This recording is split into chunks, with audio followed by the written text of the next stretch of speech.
All right, buddy. Well, welcome to the Sunday show, Arsenal Fan Circle here.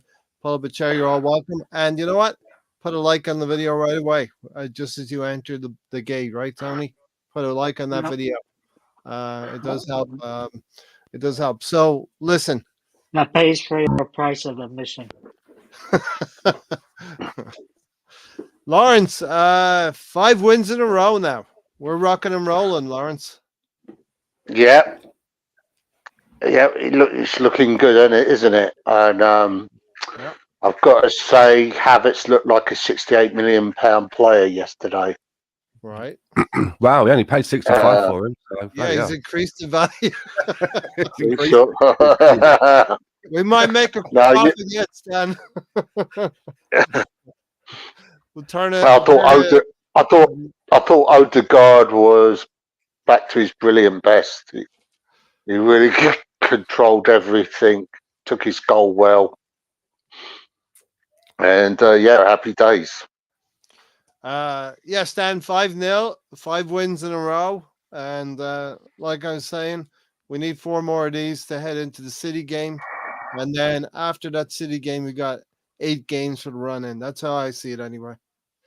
Yeah, I mean, we really are looking to put together a good run of games after we went through a period where I thought that we were looking very toothless in attack.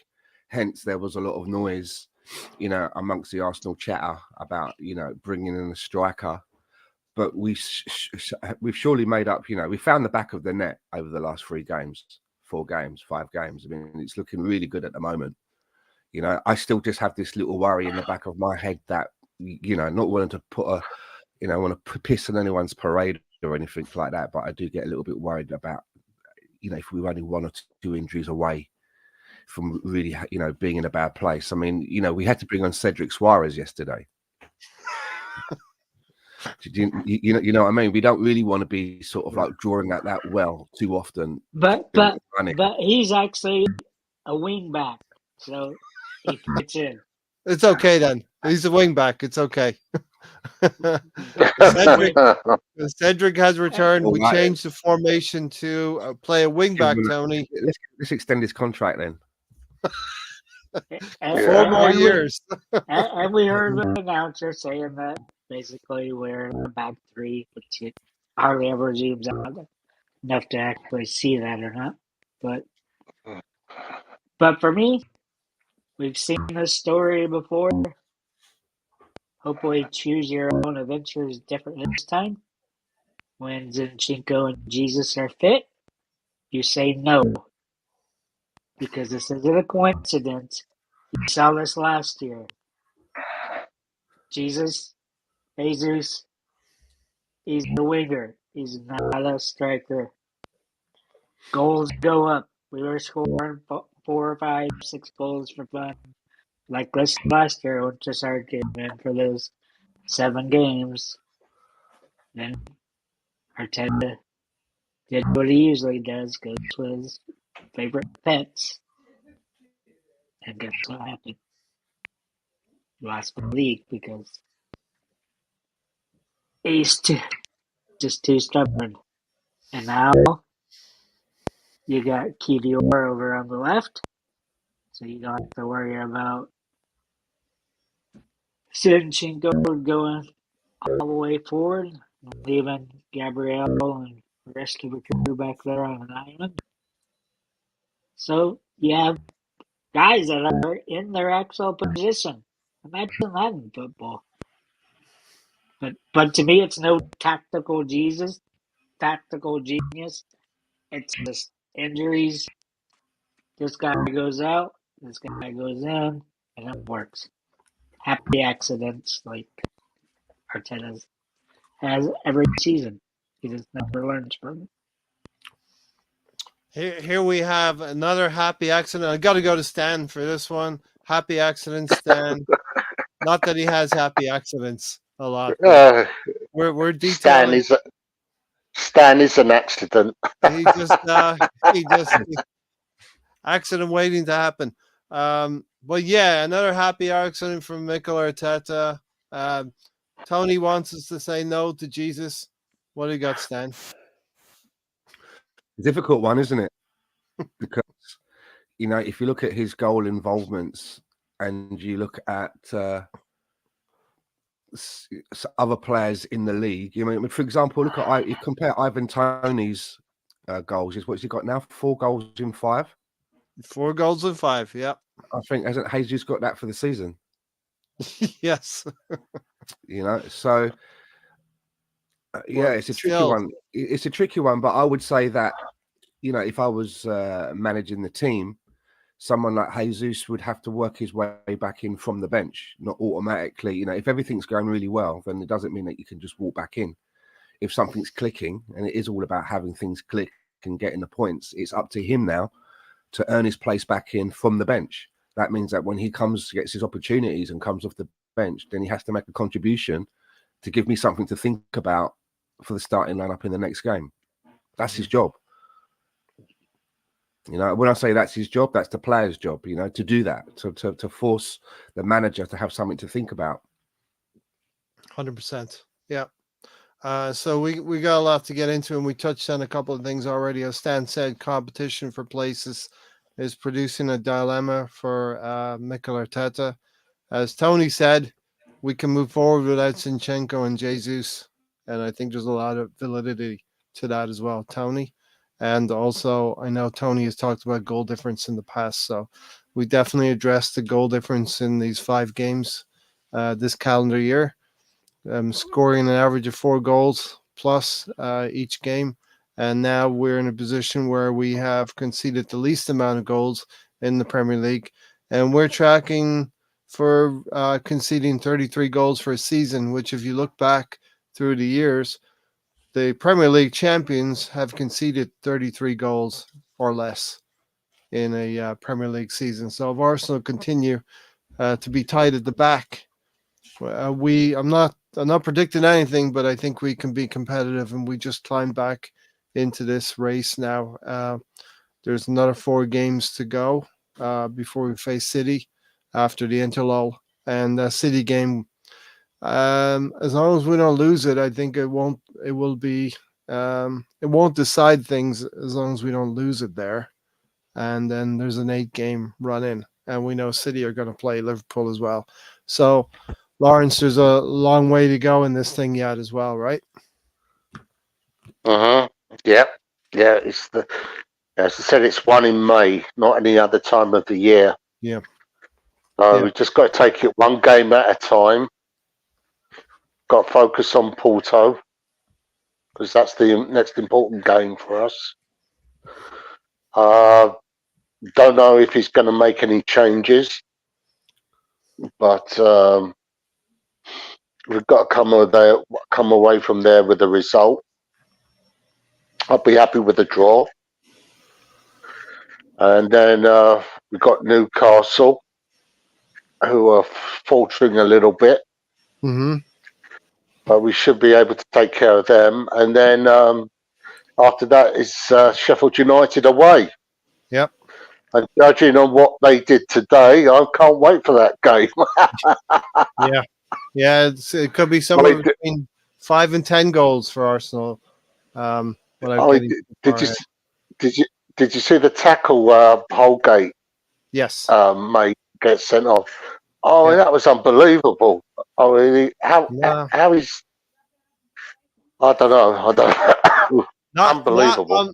He's done that to Tomiyasu. He's the guy who jumped on Tomiyasu's head when he was an Everton player a couple of seasons ago. Yeah, Goodison Park. So that guy's got a little bit of previous, you know. A few things we're going to go through. Stan, I want you to pick the first agenda item because there's a lot to get into. Which one do you want to go after first? The summer business, the 5 in a row at Burnley, right side inverting, Mikel maturing, or the Trossard false 9. Jesus versus Trossard. So you get the privilege of picking the first item. Yeah, let's go with Jesus versus Trossard. Let's start there then. Want to start off? I think at the moment, for me, looking at Trossard, he does have a little bit of he does have some inconsistent patches about his game, which concerns me. I've always liked him coming off the bench, but he's starting to show now that being a starting member, he's still contributing he's still been able to contribute to the game. And I would actually go as far as to say that he's probably the best finisher at the club for me at the moment. You know, just for the actual finishing and that part of the game, I think he's probably the most clinical that we have at the club at the moment. So, as I said, you know, I don't think it's a foregone conclusion that he's only just holding the fort for Jesus. I mean, I don't know how longer Jesus is going to be out for and how many more games Trossard is going to have an opportunity to give the manager to think about. But that's what he should be doing. And as I say, I think it's up to Jesus to try and work his way back in. But even when he comes back, I'm always thinking, you know, Jesus comes back for a game, and I'm always waiting for after the game to hear that he's going to be out now for a period of time. You know, I'm getting used to that a little bit. How I'm used to, you know, Thomas Partey never being available. Yep. So that's how I feel about that comparison. Yeah, Tony. I know you were a fan of Trossard last spring, and we went back to Jesus for the Anfield game, West Ham, and it didn't look as good as it was in the previous 7 games before that. Yeah, we seen the same thing last year. We're winning these games like 3-1 or 2-1, stuff like that. Then he went in there. Then it started being the 4-0, 5-1. The goals went up, shots went up, shot accuracy. Tony, your audio is possessed, mate. Your audio, it's like Stan, you did say something. You did say something was clicking. I thought, but someone else said. I thought it was your stomach, Stan. It was Tom. Tom called him out. It does sound like a rumbly stomach. What's up with your audio, Tony? You're talking, it keeps going oh, and you're talking, it goes oh. Sounds like demons trying to get in. What's going on, Tony? You got to sort that out. I'll leave it like that for the whole show, man. It's just. I have to unmute yourself, Tony. It changes on its own. I don't know. There you go. It does it with the buds, without the buds. I don't know. That's better. So yeah, something was clicking with Arsenal, Stan, and it was Tony's AirPods. Right. Yeah. Just also as well, though, talking about Jesus and Trossard, I noticed yesterday as well that Havertz is also sort of like playing as a forward as well. Sometimes it's like we're playing with two. He's playing as a sort of like a second striker, and there's a lot of rotation, and I like that. And it seemed to work yesterday and pay off. And I thought Havertz got his just rewards. Yeah, you know, he's playing more I'm of a quick to criticize people, so I should be quick to praise as well. So I'd like to give some flowers to Havertz for his performance, and it's been coming. We've been saying, haven't we, the last couple of performances, we've been seeing more of a contribution from Havertz in the game. He's just been missing the icing, which would be a goal or an assist, and it looks like it's beginning to come together a bit more. Yeah, and when the team is scoring 4, 5, and 6, he doesn't. We don't have to rely. We don't have to rely on 1 or 2 players to do it for us. You know what I mean? No, but if you're Havertz and you're seeing that, you want to be a part of it, right? Everyone's knocking in goals, different positions. Yeah. You want to be a part of that, right? You don't want to be the only one. 100%. Yeah. Moss said Odegaard, Saka were 2 top stars from our watch along. Wow, what's the chant? Everywhere we go, emptying the stadiums. Everywhere we go. Tony, I'll come back to you because you were a little bit interrupted with your AirPods. So, anything else you wanted to add to the Trossard Jesus part? As Stan rightly said, Trossard scored 4 goals now in the last 5 games, and Jesus is about that for the full season. Yeah, it still falls back to the manager. We've seen he consistently does it. As soon as a player that he likes is available again, they're straight back in there. They don't earn their way back in there. You've had players that, like Zaka's one example. It wasn't last year, but a year before, got injured, never went into the non-contact training. He just went straight back into playing.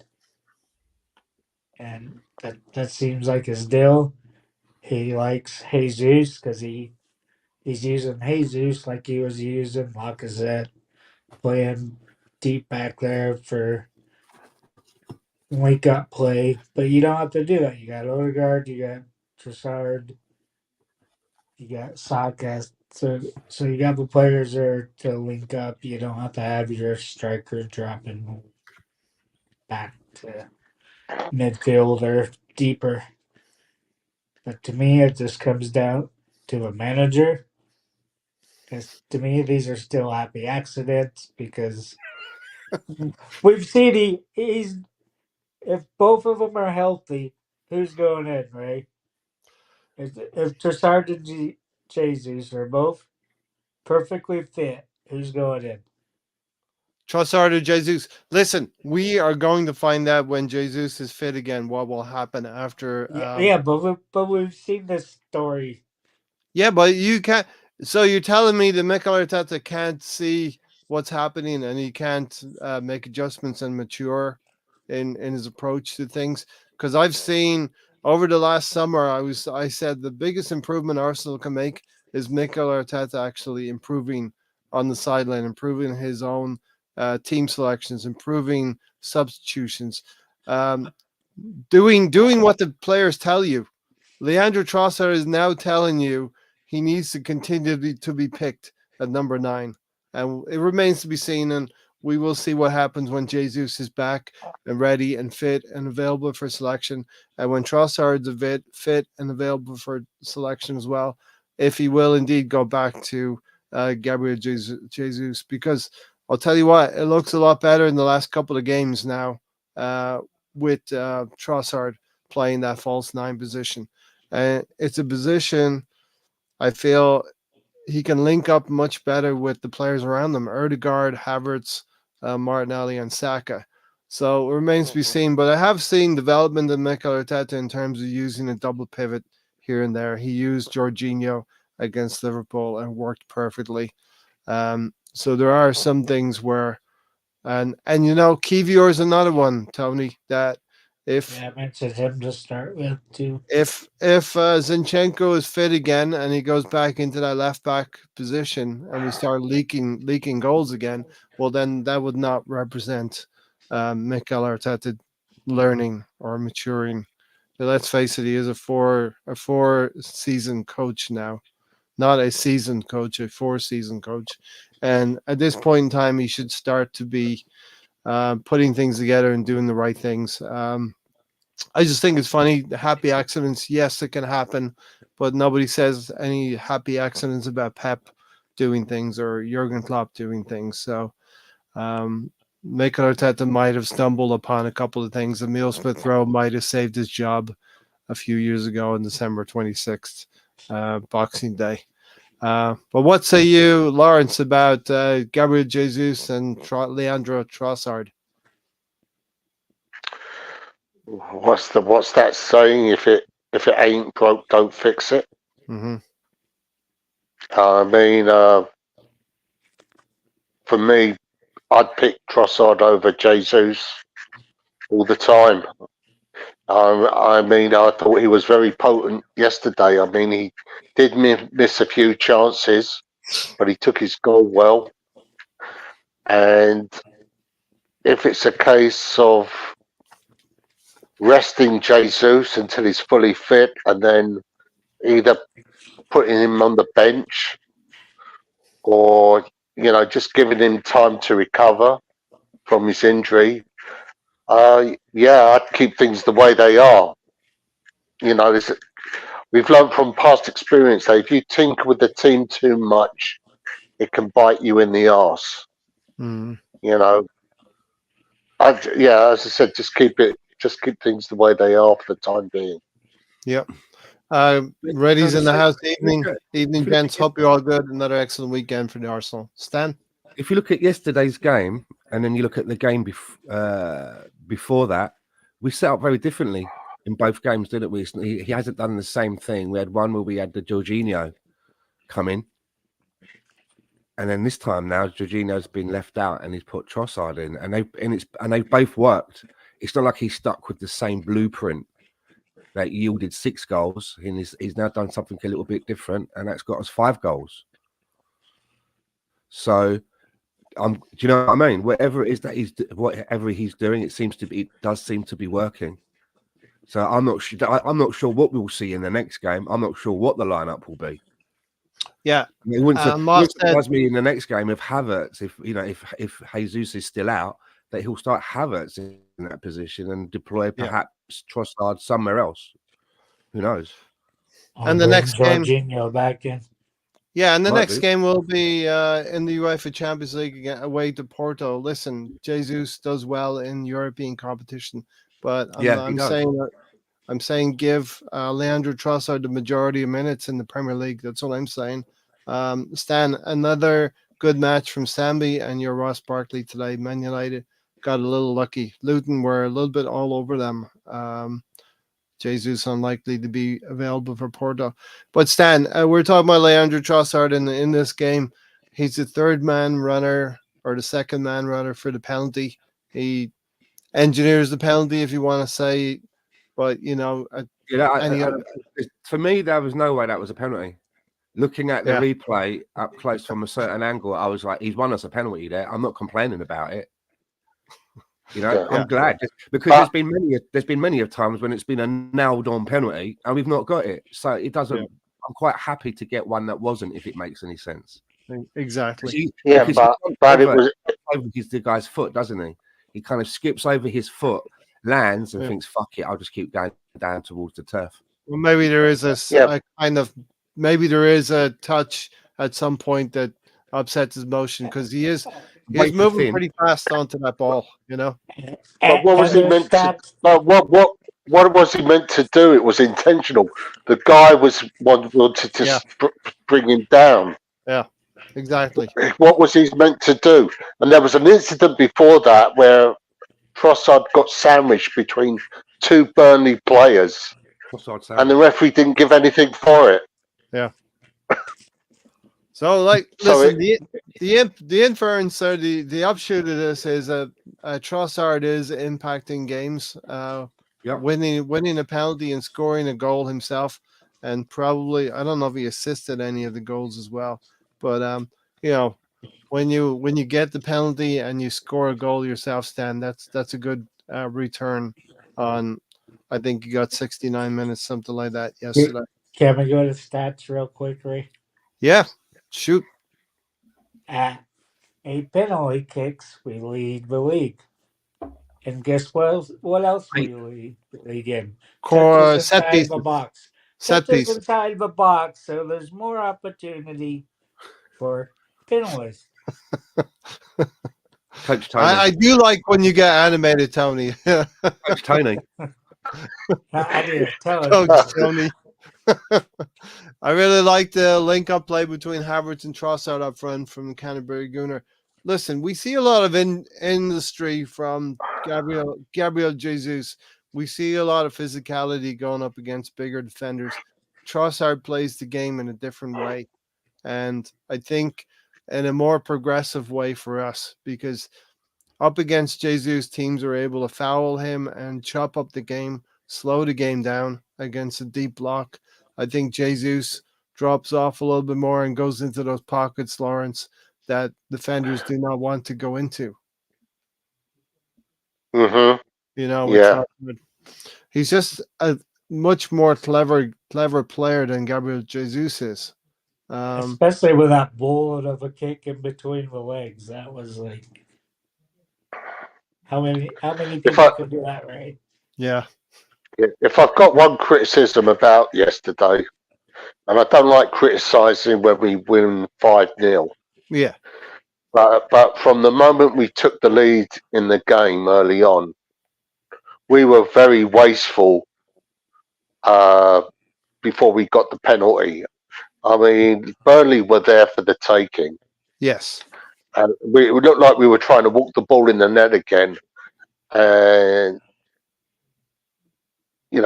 I just had nightmares that we were going to, do what we normally do.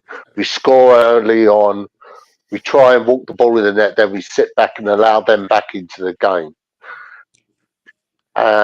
But I said that's my only criticism, that we were very profligate in front of goal after we took the lead until we got the penalty. Yeah, definitely. And we got the early goal after 4 minutes. Tony Erdegaard.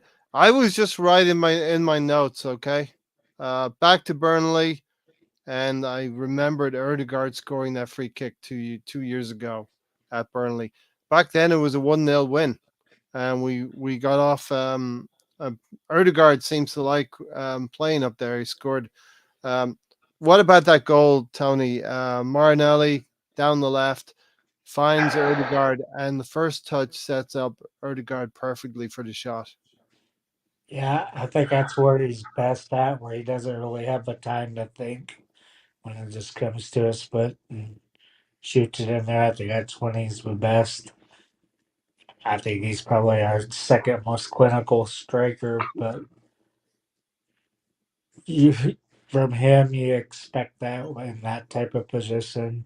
Mm-hmm. Then later on, you're talking about set piece. He came close to scoring yesterday on it. Started dipping, but the goalkeeper got his hand there Yep. before it curved in there.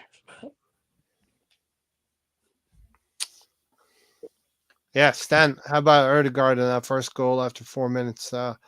He takes a perfect the ball down the left from Marinelli. There's a pass outside the right foot from Marinelli to Erdegaard. The control on the ball sets it up perfectly on the bounce for Erdegaard to take that shot. He just sets his right foot, and drills it with his left foot into the corner. And Trafford had no chance with that one. For me, I just think I've always felt that Martin Odegaard has been one of the best signings that Mikel or Edu, however that works, has made.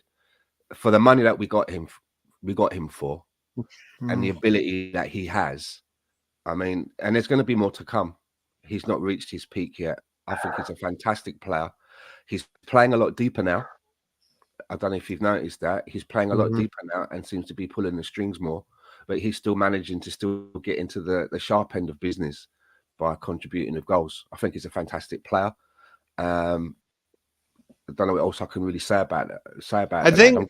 Do you think the play of Trossard, because Trossard would play that false nine if he vacates that position, that Erdegaard can set up right there where the 9 would be, and that's kind of where Erdegaard, is positioned for the goal. So definitely, he enjoys to play as a second striker. He said that in interviews, and he likes to play quite forward as well.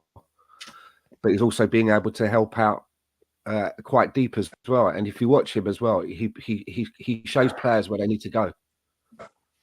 And that's probably why he's the captain. He's almost like the manager on the pitch. And I think that's why he is the captain, because I think he's got a very good tactical mind. And you'll see him showing other players where they need to go, what space they need to go into. Yeah. I seem to remember him doing his nut last season, because somebody was not in the right place during the game. I think it was maybe it was Fabio Vieira. I'm not sure about that, but he is the orchestrator of our midfield, Erdegaard, and I wish he had more time to do it though, because he's always dropping back in there from whatever the right fullback at the time leaves that space, and he drops back there. Same with Saka, he's dropping back there a lot. I would like to see just Odegaard just have to concentrate on offense instead of the defense. Yeah, and Tony, I think part of that was welcome Alonso. I think part of that, Tony, was the change from Granit Xhaka to Declan Rice in midfield, the disruption in midfield with Havertz as well. Erdegaard has had to take a considered look at the team and be more mindful of defensive duties, with Havertz maybe trying to get forward a little bit more. And frankly, Arteta trying to accommodate this new 68 million pound player that they brought in.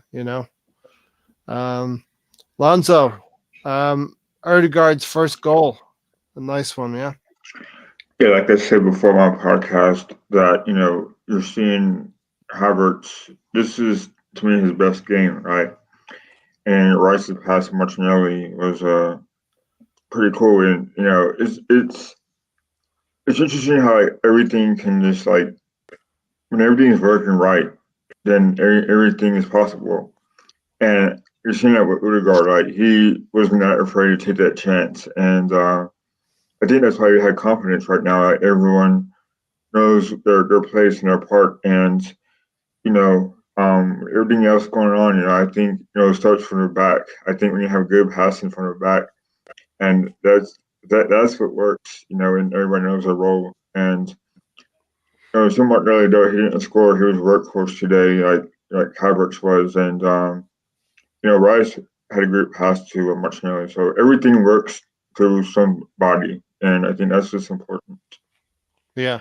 As Moss said, the interchanging I do love between the forwards now. Tross with Kai, it's working, keeping opponents' defenses head spinning. I just think to come back to that Trossard versus Gabriel Jesus slows a lot of things down. Stan, there's a little bit of everything's working now, Alonso said, and he's right. And I think a lot of this could be down to the fact of where we've taken considered view of not going hell for leather in the first part of the season. Maybe we've learned from last season to be a little bit more considered, a little bit more controlled, and maybe Mikel Arteta's taking a handbrake off a little bit now in the second half of the season, or maybe we just figured it out and we're playing explosive football with that defensive mindset as well. Or we've had the happy accident, sir. I'd like to know I'd like to know what they got up to in Dubai, because whatever it was, it certainly. Yeah. I think we should all go to Dubai. They went up out into the desert and saw an old shaman woman who had some potions. Who knows what happened? But it's definitely worked. Should do it more often. Yeah, should do it more often. Yeah. And there's an interlull coming up before the City game, so maybe they should to Dubai. Go to Dubai for a week. Come on, let's do it. I think we should all go to Dubai. What's Exactly. this gonna be? But this is gonna be the sixth break of a season. Things Tony hates. We should do a podcast just of that. Play it during the freaking summer. There's no point of getting these guys together for. There's no point of getting these guys together for 5 or 6 days. Then they go back to their teams. Right. So Tony, we're going to close out this Trossard Jesus thing by taking a poll of do you prefer Trossard at that 9 or Jesus, Tony? Do you have to ask me a question? No, we don't have to ask. So I'll skip on by then, right? You know my answer, right? Lawrence, Gabriel Jesus or Leandro Trossard at the 9? Well, like I said, if it ain't broke, don't fix it. I don't have to keep things really, going. I'm asking. Exactly. Just, why tinker? Yeah, exactly. Alonso, Jesus or Trossard at the 9? Trossard. I think that Gabriel Jesus can he could dribble and all that, but then he'll work that hard to do something. He'll end up missing a goal, right? And so as long as Zinchenko and Jesus aren't playing, then I'm okay with either. I'm great with Trossard playing. Yeah. Stan, I'm a fan of Trossard, so and the facts back it up. The eye test backs it up, and probably the bare numbers back it up that Leandro Trossard looks better in this team. And Man City won a Premier League using a false 9 for most of the season a few years back. I'm going to go with Trossard. Well, my answer is a little bit different. I want to know why we can't go with both. I still think that there's a formation that we can play.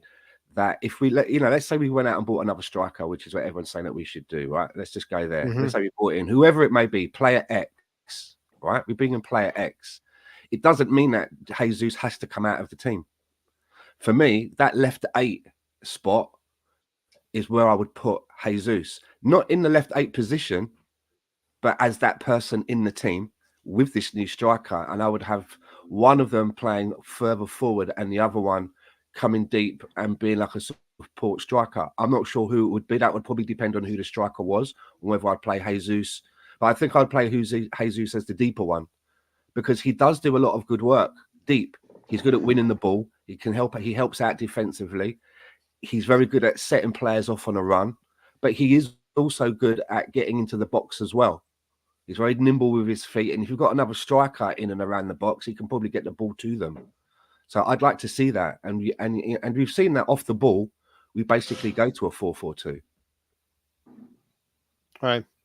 So I think it's possible to still keep him in the team, still use some of his attributes, but still have somebody else in there, whether it's Trossard or someone we buy in to play as an attacker as well. Yeah, and play him in. That basically just playing him in the Granit Xhaka role from last year. Yeah, basically. I would play him on the right wing if give Saka a game off here and there. You could play him on the left wing as well. So I think he might be better suited as a winger. I'm not sure about that anymore, Ray. That's okay. You see Nelson comes on. I swear he's got double the speed of any other player out there. I don't know if it's just because he's fast or just nobody else is trying to go with pace that he is, but he's like the one guy you can go to a bench that's actually something different than you have, because he's fast, he covers a lot of area. He needs to be used more. He should be given either Martinelli or Saka, whichever one is more tired or having a worse game. Come on with 30 minutes left and do that. Mm-hmm. Because it's a shame of using him 5 minutes in a game, even though you get that 10 minutes of extra time. But who cares about that? Was I? Right. Can I say? Was I? Speaking of Saka, there was I the only one when I was watching the game yesterday, and I saw that Saka was being substituted off. I thought I'd gone into like a multiverse, or I was asleep and dreaming, because you never take Saka off. But then I was kind of thinking to myself, that one time that he has decided to take Saka off and give him a breather is the one time when the lad's hunting down a hat trick. So he did that last week again. He did that last week at West Ham. Yeah. He came off around the same time last week at West Ham as well. Yeah. I didn't notice that. I think that's also sending a good message that it's not about the actual individual player. It's about the team, and it's about preserving Saka's legs for. We talked about the Champions League coming into this Premier League program now, so we're going to play 3 games a week, and because Saka needs to be a big part of that. And if you're gonna give Ben White a rest, then Cedric apparently is the guy as well. So that's okay. He's getting 10 minutes here, 10 minutes there. The great passing, Odegaard and Havertz are starting to really see another, said Moss. I'm going to come back to the comment about Emile Smith-Rowe as well from, I think, Riddy. Was that Riddy? What else we got? Russ Morgan, I think it was said that. Odegaard and why Gabby Martinelli not get an assist for Odegaard's great goal. Yeah, I saw some comment about that. I mean, Martinelli passed it to Odegaard for the goal, but he didn't get the assist apparently. Odegaard loves the Lancashire rain up north. Odegaard best around. Only Kevin De Bruyne is better, but he's older. High press Odegaard and still back and starting the attack as well. Yeah, so but commenters were saying they don't know if they were basically saying that he was even with De Bruyne, that really there's not any better midfielder in Premier League than Odegaard is. Yeah, and his goals and assists were the same as Kevin De Bruyne's last season, just switched around. Goals and assists were switched around. Welcome to Hawkwind. Welcome to the Arsenal Truex Galaxy podcast. Was on earlier as well. Check that out, people. Alonso had a discussion. The three of them in those two spots, Jesus, Kai, and Tross. You're right, Stan. It's tough to cover when they are always changing it up. So what's the real quick? Russ had mentioned Emile Smith Rowe. Stan, what's going on with Emile Smith Rowe? I think my own feeling is Mikel Arteta is limiting him his minutes, so it will be easier and more palatable to sell him in the summertime. That's my opinion. Well, he's kind of got that Jack Wilshere thing going on, hasn't he? Where you have to be very delicate with him. When he comes back from an injury, we have to be really careful how we get him back into the game, because he's a sort of player that, well, he just has bad luck, doesn't he? He comes back from an injury and then he rolls his ankle. He just always seems to be picking something up. And you get to the stage where, how long do you sort of like go along with it before you say to yourself, well, there's got to be a cut-off point. If I can't rely on this person, I need to have a full squad of people that I can choose for different scenarios. And this guy's not available. So I think my man is going to have to make a decision with him probably come the end of this season. I mean, he's been in the team, in and around the team now, the same time as Saka, right? They both kind of graduated at the same time, and look at their trajectories, very different, very different. Don't you think that decision should have probably been made last summer, Stan? Well, Mikel Arteta probably wants it to work like we all do. We all want Emile Smith Rowe to come good and have him in the same standing as Saka. Comes through the academy, but it's at the moment he's struggling, and we know that he's got something to offer, because there was that season, two maybe 3 seasons ago, where he was coming off the bench a lot and he was contributing. It was helping us win games, and a lot of people always use that as saying that he kept Mikel Arteta in a job. Some say. So yeah. As I referenced the December 26th Boxing Day when we beat Chelsea 3-1 a few years ago, Emile Smith Rowe getting a start. Look, I mean, there's some part of me that wants to be a little bit sentimental about Emile Smith Rowe, but then the other part of me is, well, we moved to David Raya, and that was probably a good thing that we moved to David Raya, albeit small percentage points here and there. But is it really? Because we had the comment earlier, just making a change for change to shake, asking questions that don't need to be asked. Do you really need to change your goalkeeper every year? I think I'm willing to go along with what Mikel Arteta has said, and that doesn't make me one of those Arteta sexuals. It's just that he has not been incorrect in a lot of things.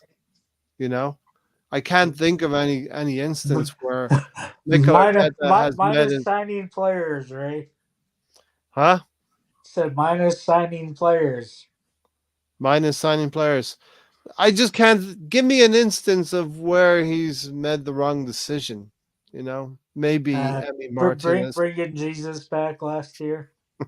Yeah, but in terms of signing a player or more important, signing a player. No, I take that back. Signings I take that back. Getting rid of a player. I'll say getting rid of a player. Has he been wrong in getting rid of any players? Because you know what I mean? You're not getting my money still. Just and look, Stefan, it's fair. It's fair. You cannot be sentimental in football, I'm afraid. So if Mikel Arteta decides Emile Smith Rowe needs to be sold for us to go and get, say, a striker in the summertime, I'll accept it, because I accepted it with Joe Willock as well. Joe Willock was a player that I liked.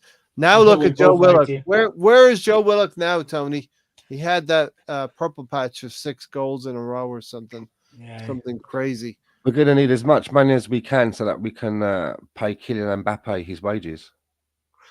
But yeah, but exactly. Like Stan said on Wilshere, like everybody had a sentiment to him. But he played for 10 years and he barely did anything. Stan, right? Let me give you a scenario. We sign Mbappe. Oh yeah. He's gonna ask to have the number 7 shirt Do you think Saka's going to give up the number 7 shirt to Mbappe if we decide to sign it? Give him the 10. The 10 will probably be available. Yeah. Yeah. Yeah, but knowing Mbappe's ego, he'll want number 7. Is 7 a number that Half Mbappe grand, likes? Anyway. He wears it for France. He wears it for PSG. Okay. And I know he's that type of player. He will want to wear the number 7 shirt for Arsenal, which means that Saka's going to have to give it up. I don't. It's a very much a hypothetical. I have a question that I was thinking about. That it's a hypothetical question. If we could sign Kylian Mbappe, but it meant in order for that to happen, forget all the money and all of that, the wages and blah blah blah. But just on this one scenario, we can sign him, but in order for it to happen, we either have to sell Saka or Martinelli. Could you do a deal there for Kylian Mbappe? Saka or Martinelli? Tony will do it. That's one of them. Martinelli and Tony wanted to sell Martinelli 3 shows ago. Tony wants to sell them both. Tony wants to sell them both. No, I asked a question. It's a valid question. Yes, you did. You did. With as tight as these financials are now, with it seems like they're looking through them with a fine-tooth comb. Yeah. I mean, nobody made big deals this winter. You didn't see too outrageous of a layout last summer, so you have to stay within your means, and that mean us at one point selling a player that we don't want to.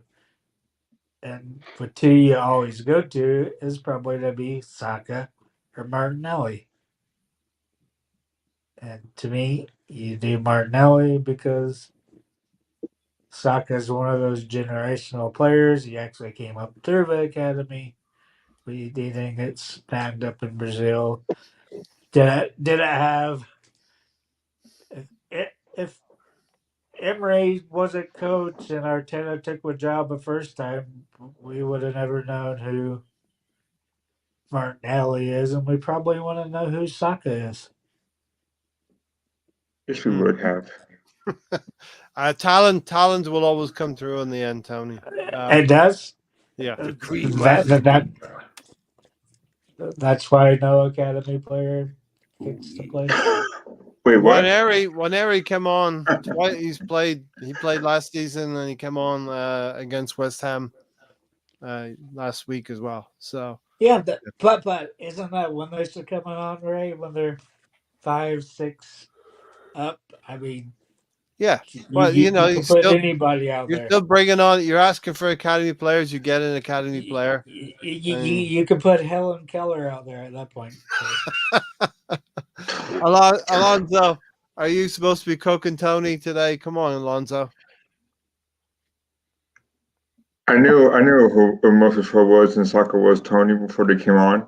They were having good academy careers. They're your academy kids, Tony, right? They're academy players. Exactly. No, academy kids. Aren't they yours, Tony? Arteta has not taken players from the academy and used them. Okay, I think. I mean, so he has a plan, Tony. We're third in the league. We almost won last year, so they're not ready right now. All right, we're up to second now, Alonso. All right, okay, so second. So there's no reason to bring him on right now. You know, and then he played a bit last weekend. Yeah, I mean, what else do you want? There is a reason to bring him on because you get players burned out with minutes. We got Cedric. We got Cedric to save everyone. Cedric's cover. Saka's like. Cedric is going to come on as a winger at some point this season. Saka's up to like with 2,700 minute mark. Yeah. Look, we need to find Saka needs to get some rest, and the last 2 games he's come off after the 67, 68 minute. AFC always said if we want to win this Premier League title, we've got to beat Man City at the Etihad. Again, whatever we did in Dubai has worked out very well. So same again. So let's all go to Dubai here. ESR got a bad ankle, but yeah, I think he's a good sub to bring on and make it look. Do we really break it down to Dubai, or just break it down to you don't have Zinchenko and Well, Jesus? no, I think at some part, I think some way we went to Dubai and worked on some things, whether they be set pieces, because we scored quite a few goals against West Ham off of corners. Um, I think we probably worked on that false nine as well, because you see Trossard being um, introduced in that way as well.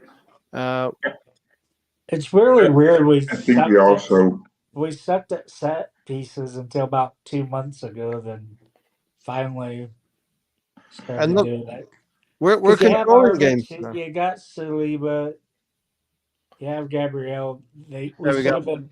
We should have been doing good from corners, but we're getting like 9 to 12 Yeah. corners a game, and we weren't getting Hey, anything from it. we were leading the league in we're corners. leading the league in goals from corners. We So- are now, but we weren't. I don't think we passed anyone. I think we probably were always leading the league in corners, So you get past 5 or 6.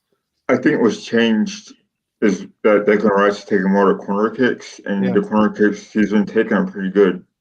Yeah. So they've been executing them more often.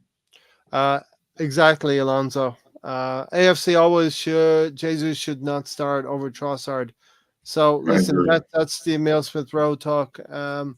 Next thing we want to get into is the Stan's favorite topic, which is inverted fullbacks. And now we're going on the other side. Actually, let me set it up for you, and then any one of you can jump in, whoever wants to go first. I think it's a good thing going from the right side now. We've got Kivior nailing down that left spot for Zinchenko. Thank God. We're reduced the amount of goals against.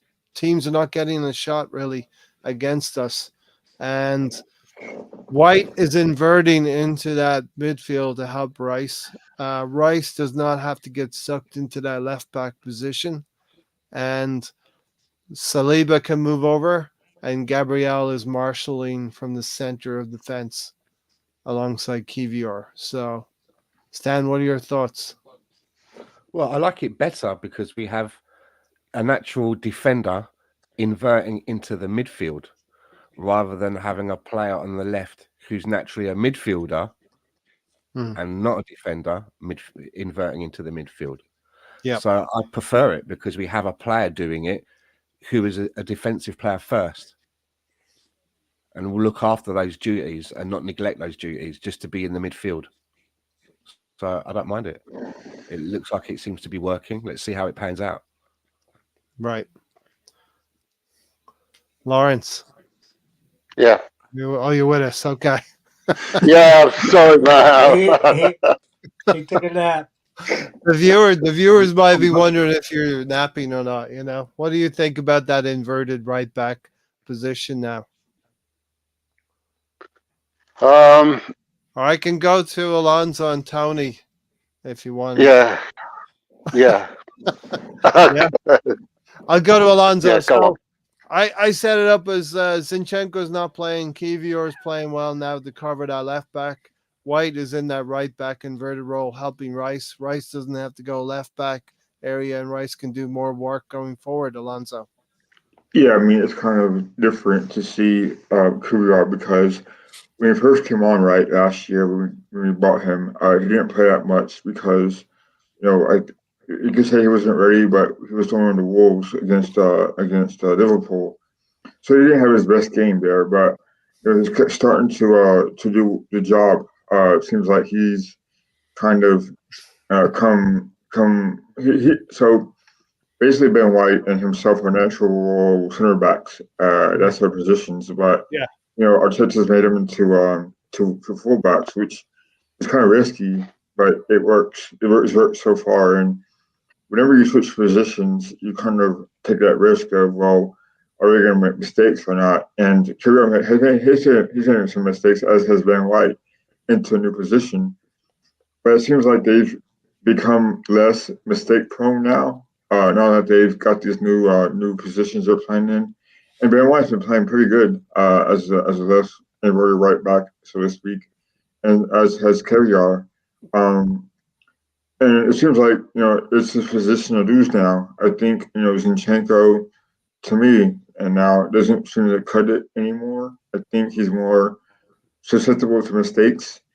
And them playing forward to back and having two great center backs like Magalesh and Saliba, it kind of works because they're both very physical, very very capable, and very fast center backs. So there's risk versus reward, in my opinion, and you see that in yesterday's game with QVR playing deeper into the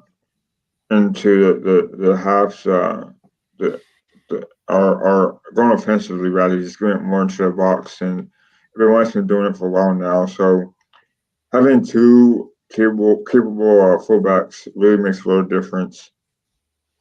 Yeah, 100%. Scott said Zinchenko should never play left back again. I'm all for him playing in midfield too. Timber will be having that position, and that inverting right back from White.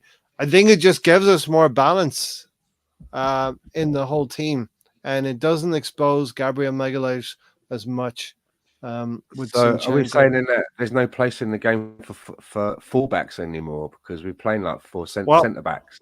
This happened last season. Pep did this last season. Pep did this last season, Stan. So we got to do it. Is that right? So Pep does it. We got to do it. I'm just saying, like, so. I mean, what is the difference? If you're a football player, why is it that one player is a fullback and one player is a central defender? But do you see what I'm getting at? So what's changing the game then? That we don't need the attributes that fullbacks have. We just need what the centre back has. Is that what we're saying then? That the game has changed? I think going against wingers up at the job centre. Going against wingers, the theory is you're going to get less exposed by having center backs or a hybrid center back out there. Tony.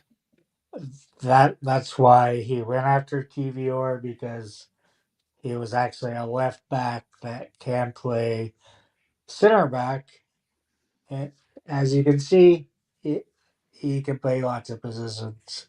Can't see. Who's the guy? The Geico guy? Is that Jordan?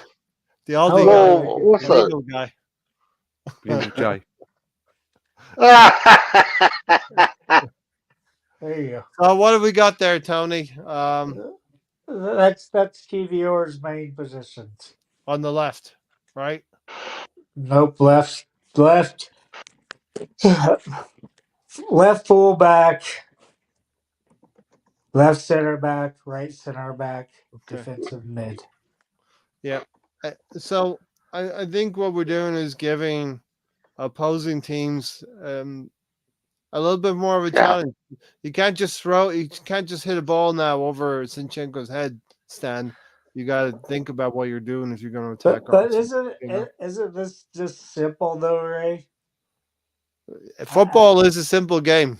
But isn't it pretty simple to use guys that are actually defenders as your fullbacks?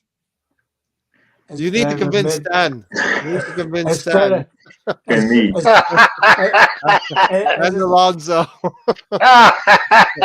Instead of these guys that are... I'm with you, Tony. I'm with you. Instead of these guys that are wing backs that can't do anything. Tony, no. We don't play wing backs. We play fullbacks. Yeah, we do. No, we don't. Nope. Cedric is a fullback. Cedric is a fullback. Not wing back, fullback. We played a fullback at Southampton.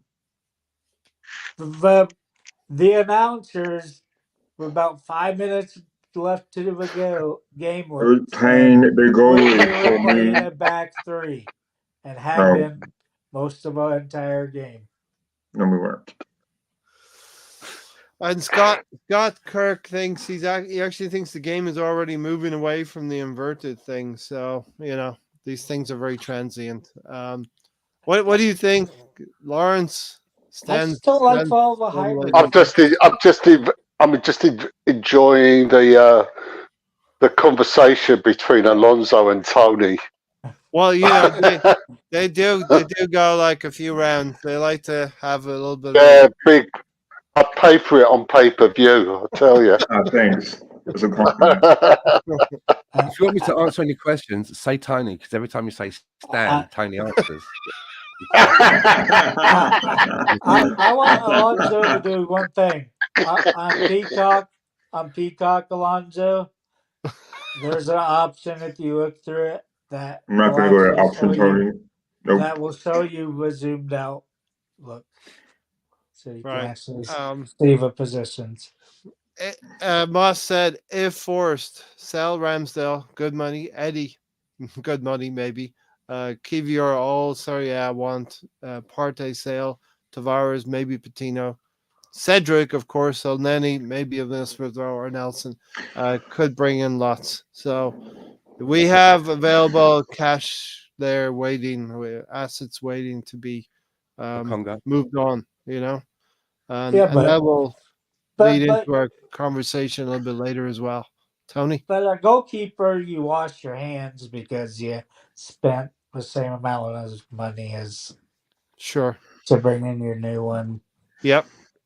You'd spend good money on Kai, so I don't see where you're getting super big profits from. Well, yeah, I see what you're saying because we have to commit, I think, 27 million to David Raya. We paid 3 million for the loan, but we're committed to that money. There is still Emil Smith Rowe money. There's Partey money there. Eddie, if he sold ever, and you're taking out loans. I think I've seen Smith Rowe at like 10 million ounces worth. Plus all the Champions which is League money. probably- We which look is at the probably- Champions League money coming in as well. So Yeah, I know the players. I saw Bukayo Saka talking about Porto and Rio Ferdinand. He's excited to start his Champions League journey. In the knockout stages. So if you don't rate Saka, he's starting to show some form because penalty was well taken, albeit that left-footed penalty into the right corner needed just a little bit more pace from me. Trafford nearly got to that. really got to that. His second goal was Right a sweet one. His right foot. Right foot. Yep. Right Good foot. to see, right? I don't Shows you know. that you're not just dependent on the one peg like a lot of players are, right? Good variety. And he's done that before. Each and every season, Bukayo Saka's gone top bin. There's a lot of his that just doesn't look like it has enough pace. I like more of what Aguero used to score goals like that. Trossard does. Just fire it low and hard and to either side, and it's usually they go in. Moss said, buy two strikers, Mika Birath scoring for Sturm Graz, and we got a Danish striker there too. We're going to talk about the summer, what we're going to do in the summer, and two names that keep popping up, and we'll see why the Arsenal and Julian Draxler. No, Benzema. Benzema and Higuain. Yeah. When you have I'm just glad Madrid was like, we owe Arsenal. They had Danny Ceballos for a couple of years. Here's a good deal on Odegaard. Ross said, when you have so much possession and attack, help so much to be good at free kicks and corners. Scott said, I was actually thinking we're going away from the inverted thing. The game, I don't see it yet, Scott. I don't see the game going away from the inverted thing. I'm not sure we'll see much of Zinchenko as soon as Timber is ready. Do you think it's time to move away from the injury-prone ex-City players? It looks that way, Tony, right? Jesus and Zinchenko in the team.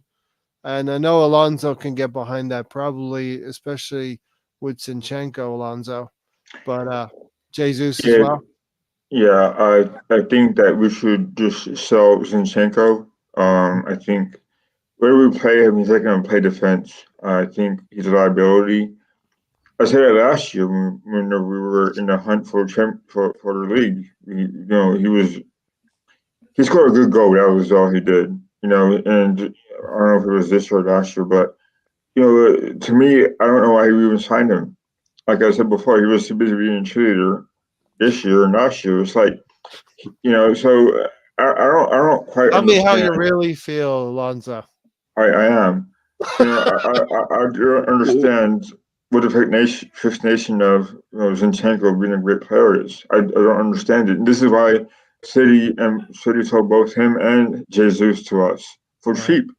And they had I think Jesus had. Jesus was Okay, not for cheap. can I finish, Tony? Can I finish, please? Can I finish? Let him finish. Yeah, you can. Yeah. So Jesus had he has scored goals against I believe it was Arsenal, correct? And he had a key part in the championships they won. What did Zinchenko do that was so special that we had to buy him? He worked under Arteta for a couple of years, and that was probably it. So yeah, he's playing out of position, but at what point do we see more consistency out of Zinchenko? Right. And so he was always hurt at City as well, if I'm not mistaken. So what did you get out of him? To be honest. So there's question marks. Yeah, they got him for cheap, but what does he actually bring? That's what I don't understand. Yeah, Alonso, you raised some great points, and maybe like Arsene Wenger, Pep Guardiola knew that he was first of all, he's getting a striker in the name of Haaland. He was going to be able to need to dispense of Jesus and get a decent price for him. And like Arsene Wenger knew in the past, these players were coming to the end of their shelf life, and maybe Zinchenko is one of them as well. And we're starting to see he's always had these deficiencies in his game. And then I'll got to go to you then, Tony, for your retort. Go ahead, Tony. I was gonna go. You said Jesus and Holland. They actually spent less money on Holland. It was like 46 or whatever, and we paid 51 for Holland, I think, Jesus. was around 65. Holland was around 65 for City. I don't think it was that much. The buyout clause of around 65. Yes. But Either way, they got a decent chunk of money, so net would have been about 25 million for Holland. Your guaranteed goals. but again, to me, you go to Jesus, 51 million. In January, he could have signed for anybody. For getting him for 51 million for 6 months, we way overpaid for him. Yeah. Tony, your audio's playing up again. Yeah. Sound like a robot. Yeah. Kivior knows how to take a fast throw in, says Scott. Man City been doing it, Newcastle has done it. Man United at times 3-4 type centre backs as Ben White, not the greatest in the air and kind of We'll quick. try this thing again. So he's in a right back. I think the thing with Arsenal, and I hate to say it, but it looks like Man United are getting their act together. They're acquiring the right kind of executive structure. So Man United could be a force again in a couple of years. But the thing we overlook is Arsenal have taken 3 years to get to this point. I'll go to you then, Stan, for your Man United take.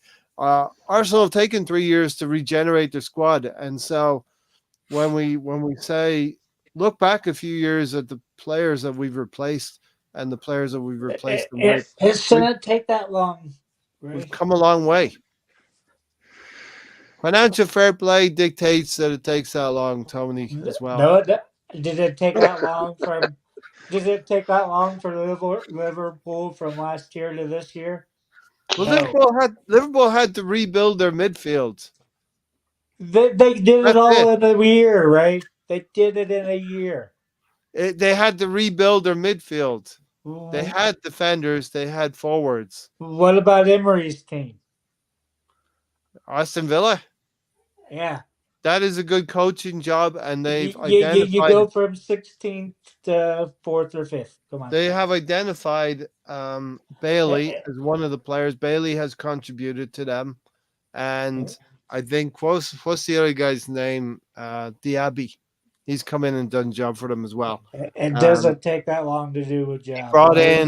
He brought in a player he knew, centre back, Pau Torres as well, and he had a happy accident in an injury to Mings on the first day of the season, and Pau Torres got in and started playing well. But Emery has been pretty good, and when you go from Steven Gerrard to Unai Emery, you're going to get a big difference in performance.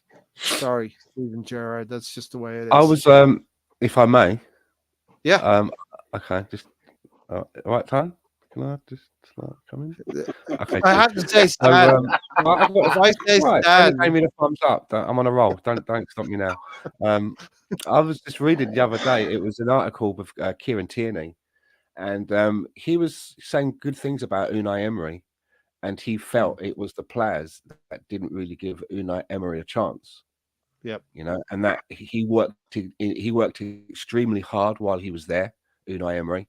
You know, almost seemed like he never went home, and he gave the team everything. And he said that he was enjoying working under Unai Emery, and he had a really good tactical mind.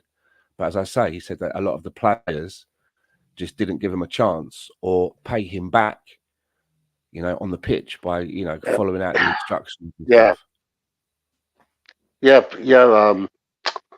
What's Golden Bennett? Mesut Ozil was the chief culprit. He formed cliques with Mustafi, and I can't remember who the other player was, but they were the instigators. Emery, Kolasinac. Guendouzi was part of that as well, a little bit, you know. Yeah, I mean the way Mesut Ozil sloped off the pitch in Baku was just unacceptable. You know, you knew that he was the instigator of all that. What we're seeing now, and you can see it at United as well, and maybe they're going to change the manager because of the new regime. Ten Hag is going to be moved on or not. What we're seeing is the manager sometimes is the scapegoat for the players at the time, and that's what happened under Unai Emery. And it started earlier on. It started during Wenger's last 2 years, because it didn't matter what player it was. You could take our crappiest players, put them in the group stages of the Champions League, and we'd easily qualify with these youth. It'd be like the youth players mixed with the fringe squad players. Yeah, with guys that would never you want to see them in the Premier League. You just saw them in the cups and stuff like that. But towards that end, they stopped playing. I think part of it was the fans, part of it was the philosophy of the team. Then I think that's part of why Emery came in and chose so many academy players, because I think he knew that these guys didn't believe in him, because that was his problem. That's why he left PSG, because he couldn't handle these big value players and all these egos. He just wasn't. That's not his thing. His thing is identifying young players, identifying the structure you need to win, and that's why you only had a handful of people. You had Lacazette, you had Gabriel, and Martinelli, and the 2 players that Stan had. So you only had like 5 players that said they really missed or like felt hurt or lost that Emery was gone. I think Gabriel and Lacazette probably said the most about him leaving, that they didn't like it. Granit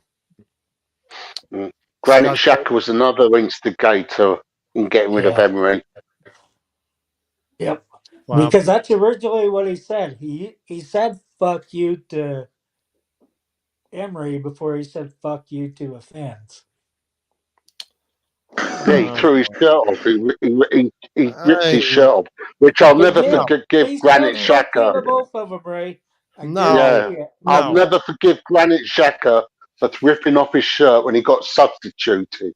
Look, Right. I And I agree don't with. care what Granit Xhaka's done for Arsenal since then, but the moment that he ripped that shirt off and told the fans to fuck off and slag everyone off, it's a no-no.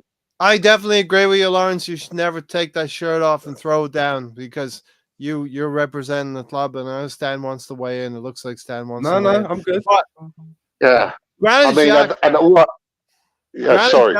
Granit Xhaka was kept faith with by Emery. Emery would continually play Granit Xhaka, and Granit Xhaka was being blamed for the results, rightly or wrongly, on the field by the fans. Granit Xhaka did not. I don't think he said "f off" to Unai Emery. He was doing it to the fans in the stadium. He said it to Unai first. I'll find you an article, Ray. So I mean, this is my beef. This is my beef about Granit Xhaka. He was at Arsenal for 7 years, right? Yeah. And out of that 7 years, he only gave us one good year. Yep. It was absolutely shit for us. And the moment that he threw that shirt off, when Emery decided to take him off the pitch to give us a chance of winning that game against Crystal Palace, and he told the fans to fuck off, I lost all respect for Granit Xhaka. And one good year doesn't make up for 7 bad years. I mean, all this Granit Xhaka love fest is absolute bullshit. He was played out of position as well. It's worse because we had the big offer for him right after that. So what do you do? Yeah. If you get 40 million for a player that caustic to a team, you let him go. All right, so I think we'll draw a line under that one. You can send me that article, Tony, but you've got one article against 100 articles. You know, He said it twice. Man City need to hire you against 115 charges. You would do well in court for Man City.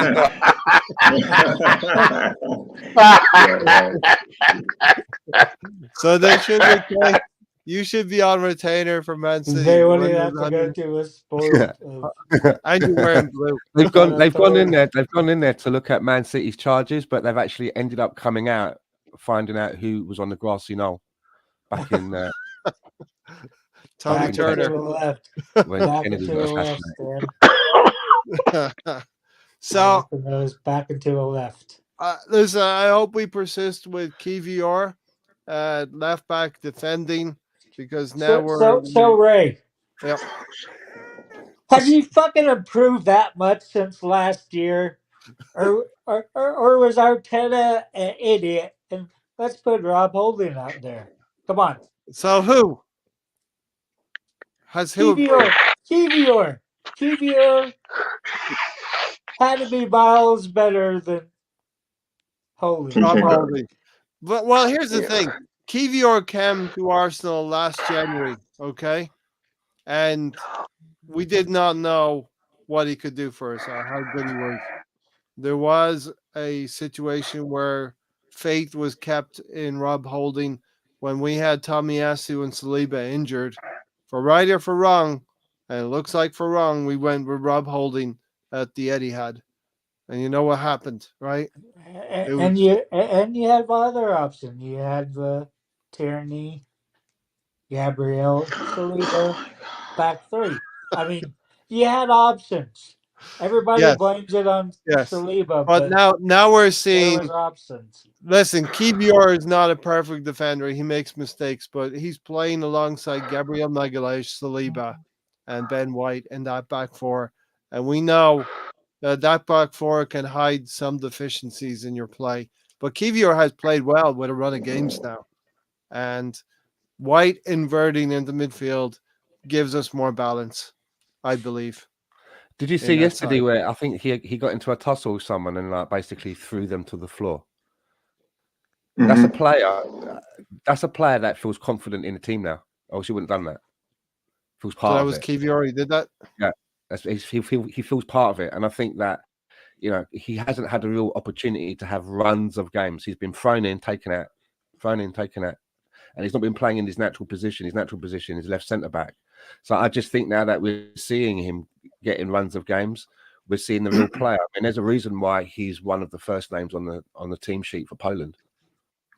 Yeah, and look, Stan, we were looking at this team and saying we need to upgrade a striker and we need to upgrade a left back. We need to do better in those positions. And because January and financial fair play, we haven't been able to do anything. We've had to look within our own squad and adapt and use players. Trossard's an easy one. We should have kept faith with Trossard from last spring. The real kicker will be, Tony, when Jesus is fit and available again, if he gets a run at games back at number 9 and Trossard sitting on the bench again. I won't be that happy for that if that would happen. If somebody gives me the airfare, I'll find a tire and iron or a crowbar. I'll solve the issue. I believe you would do that. I believe you would. And Zinchenko, the other one, as Alonso will know. Keep faith with Kivior. Keep faith with Kivior, you know? Please. Please. Okay, so we have that the Trossard goal. We had Burnley at 6s and 7s in that second half. We could have scored probably 2 more goals. Trossard goal. Erdegaard's out wide to Martinelli. The cross to the center. Havertz has a shot. It rebounds to.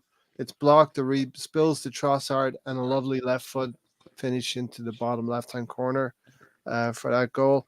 Then we have substitutions.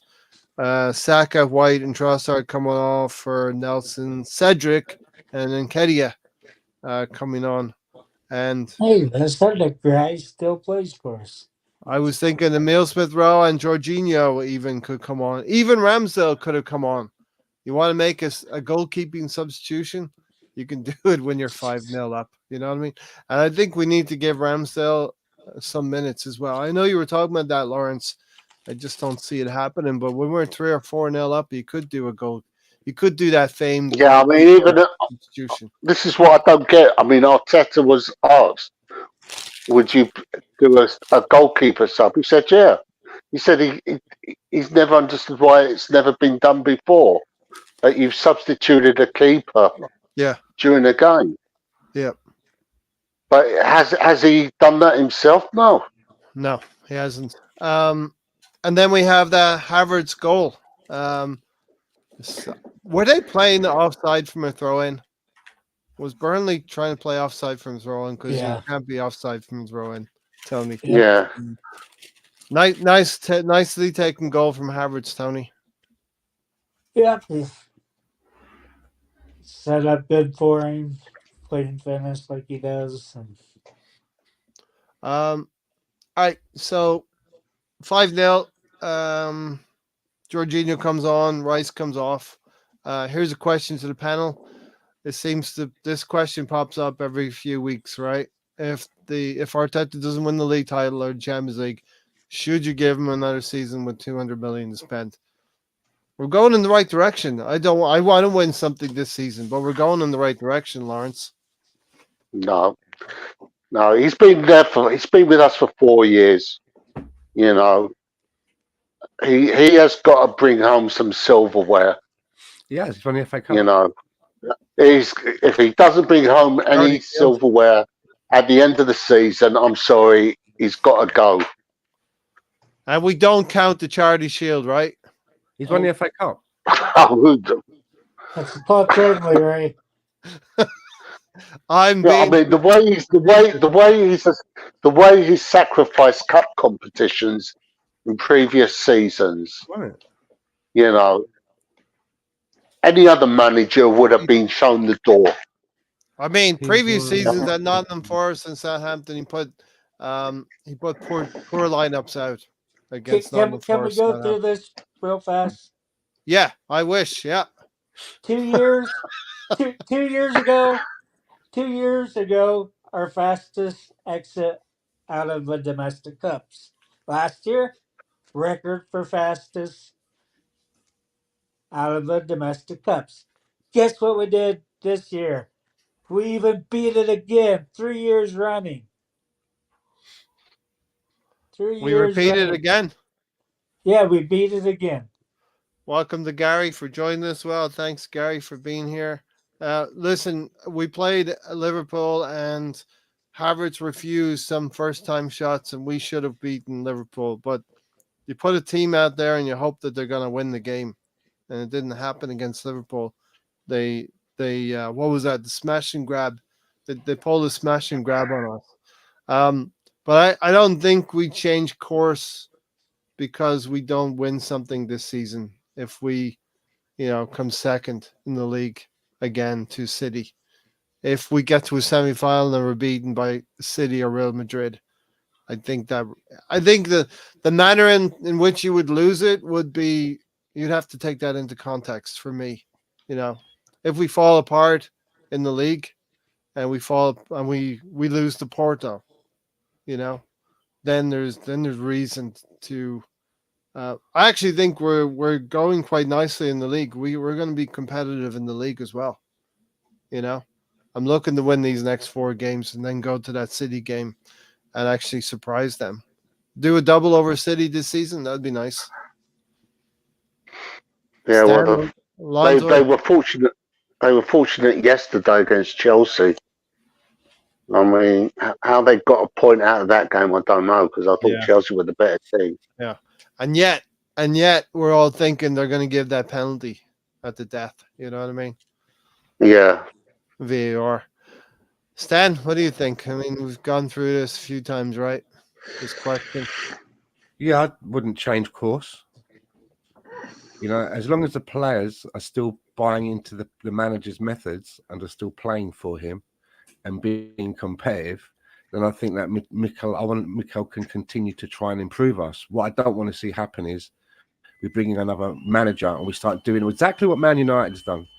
We go for that merry-go-round of different managers. They come in. They don't like what the last manager did. They want to rip it all up. They want to bring in their players. It doesn't work out. Another manager comes in. He's still got some of the players from the 2 managers before now, because not all of them have gone. He wants to bring in his players. And then you just start getting like this mishmash of a team and this merry-go-round of managers. And I really like the way that we've stuck with Mikel. And I think that we're seeing the rewards from it. And he's already won an FA Cup. There's some people out there that are supporting teams that have never seen their team win 1 FA Cup, let alone 14. Yeah. So look, we're trying to step from the FA Cups in that realm of winning FA Cups to jumping to a City and Liverpool, and that's not easy. But the FA Cup, with due respect, isn't the trophy it once was. Because a certain northern. Listen. I get what you're saying, Lawrence, but it's still 7 games to win it. It's still a trophy, and you still have to beat the teams in front of you. Yeah, but when managers start playing reserve teams in the FA Cup because they don't want their star players injured, right? Like what Arteta does. It just doesn't have this. It doesn't have this. It doesn't have the same prestige, right? Yeah. When I was growing up as a kid, the FA Cup was a big thing, right? FA Cup final day. If your team wasn't at Wembley, you sit in front of the TV watching Grandstand or World of Sport from 9 o'clock in the morning, right up until the cup was won. That was it. But when Manchester United boycotted the FA Cup in 2000 to take part in the Mickey Mouse tournament overseas, then the FA Cup lost its prestige. Yeah.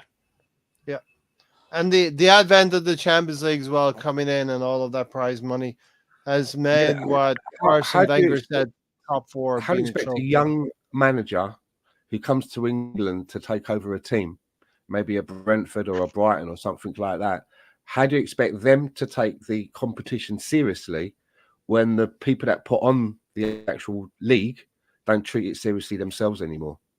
They're treating it like a second-rate competition. There shouldn't be other games on. the same day as the FA Cup final. It should be given its own day. It should be given that prestige. It should be, as Lawrence said, that, okay, even if your team isn't in it and you enjoy football, you want to watch it. It should be given the whole day on BBC One like it used to have. And if it still had that, if it still had that prestige about it, then it would be treated differently. But it's not being, when you treat it just like there's going to be like several other games on the same day and all of that, then managers are probably going to be looking at bigger competitions and saving players for Europe and this and that. You know what I mean? But if you played it on the last game of the season, the date, you should have the last game of the season. It should be the FA Cup, and then the game that comes after that should be the Champions League final. That's how the calendar should go. There shouldn't be any more league games after the FA Cup.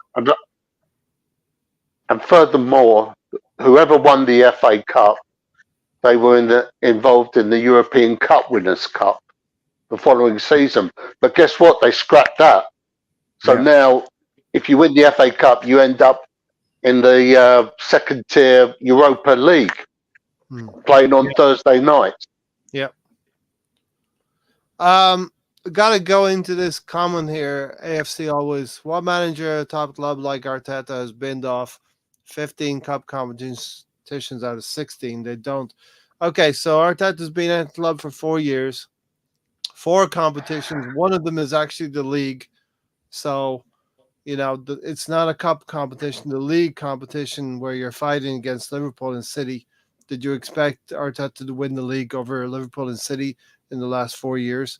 I will admit that, there's an FA Cup. There's at least 3 FA Cups there where you lose to Nottingham Forest, you lose to Southampton, and you lose to City when you have a chance to beat them. And you put out a lineup.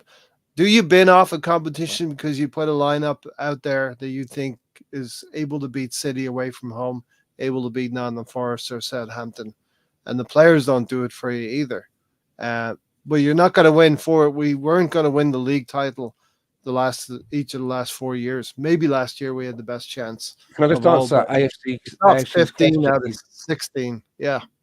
He says, Stan, Arteta won the FA Cup with an Emery team. Arteta has got his players and still not won a cup competition. The thing is, though, that they may have been Emery's players, but the difference is, would they have played for Emery in a cup final and won? The players were playing for Mikel Arteta. That's like a general taking someone else's squadron and going to war, and you're coming back victorious. I don't know. But who would those players play for? Because they definitely didn't play for Freddie. Then Arsenal didn't help. Like, they didn't get him one assistant coach. I mean, how the fuck off a guy that was doing wonders with the academy? He was the ones developing the Smith Rowe and Basaka's. Then Freddie's thrown out to the garbage. Mm. The other thing, whereas the difference is that whereas Emery tried to suffer with Ozil, Mikel Arteta didn't. It was like, no, I'm not having any of that, and he managed to. Well, they both froze him out. Same with Aubameyang as well, and Mikel Arteta was the one that was quite vocal about giving him a new contract, but then the player didn't repay the club for that. And Mikel Arteta was like, we've made a mistake. We've got a course correct on this. And Aubameyang helped us out by literally, absconding and going to Barcelona. I still want to know what actually happened at the club. Stefan, here's the thing that with Ipswich that ties into Arsenal as well, right? Ipswich Town are in the shout for getting into the Premier League and all of the money that comes with the Premier League. But Stefan hated the fact that Ipswich put out a weakened team versus Maidstone, and they got dumped out of the cup. You have that situation that Lawrence is talking about where the riches of another competition are threatening the tradition of the FA Cup. Europe is so much more important now than the FA Cup due to prize money as well, Lawrence. And Stan and I and Alonso and maybe Tony have seen that FA Cup build up where you're watching from 12 o'clock till 5, all of that coverage of the two teams getting to the final and the pomp and ceremony around it. And it's a little bit of a shame. It is a shame that that's not heralded anymore as a big thing, as a big day. And ESPN ruin it with Craig Burley and Shaka Hislop. And If you're a young kid, right, 12 years old or whatever, you've never known the FA Cup to be anything other than how it's covered now, right? Do you see what I'm getting at? You've not had you've never seen it. Yeah. You know, your friends coming around all sat cross-legged on the front room floor. Your mum's made some sandwiches, got plenty of bottles of lemonade in the fridge. You know, dads are running in and out. The dad's mates come around for a few cans of beer, and then the match starts, and everyone's glued to the television. They've not had that. Yeah, not had any of that. Alonso? Yeah, to me, whenever I watch the FA Cup now on ESPN Plus, I question whether or not Craig Burley and Shaka Hislop are actually there at the stadium at Wembley. Because like it seems like it's like a fake forced play-by-play announcement, but I remember on Fox. Go ahead, sorry. Yeah, sorry, I didn't mean to interrupt you, Alonso. They're not there. They're sitting in a room in ESPN, watching it on a monitor. They're actually watching it in their house. They set up a studio in his house. That's even worse. During COVID, they built him a studio in his house. No, I remember. I remember back in the day, Alonso. They'd have it in a corner of the stadium. You could see the field. You could see Wembley out there. Alonso. So I think the TV rights here in the States, at least, have ruined it because it was shown on Fox here in the States, and even then, the build up to the game was actually pretty cool. And I haven't watched the how it's shown in over there in England, but in 2017, we were in this hole in wall bar at the like a barbecue, right? And we walked to this bar and we didn't know if they even have it on, and they had it on for us. And I remember like the pregame show was pretty cool. Even the after show was pretty cool. So there was build up here in the States as well on Fox. But since ESPN, I'm not digging the fact that they do it or not at home in their studio. And it's very disappointing to watch. It's all right. Craig Burley and Shaka Hislop do something because we pay you to watch the games and talk about it. Basically, that's what it is. And it's a shame that it's not broadcast like it was on Fox back like 4 or 5 years ago, because there's something missing. And I think it all stemmed from maybe I think COVID maybe or something like that, where it was broadcast live on ESPN Plus during that year 2020, I believe. So yeah, it's missed out here in the States too, Terrence and Ray. So as Lawrence has pointed to, and you, Alonso, Tony, have said, the magic of the FA Cup has disappeared as the riches of other competitions have come to the fore, and it's not for the better for us traditional supporters, where you would value the FA Cup. And Arsenal binned off a couple of competitions. If you want to call it binning them off, they definitely did it because you're giving squad players an opportunity to prove themselves, and you're not picking your best team. It's not like if we get to a Champions League. It's not like if we get to a Champions League final, Tony, where we're picking our first 11. Go ahead, Tony. You can look at the Liverpool seat and look at all the players that played. We played all our full strength players. In the FA Cup against Liverpool, yes. And we didn't take our chances. So football is about taking your chances. I mean, before at like that group stage, you're usually using your friend squad players, maybe one or two actual players that play, then the rest would be academy players. Yeah, but yeah, I mean, all you can do is play. You try to give squad players a chance. And what are we going to do on Wednesday, Tony? We're going to make some changes for the Porto game. Want to make too many? What would you do if you would change anything?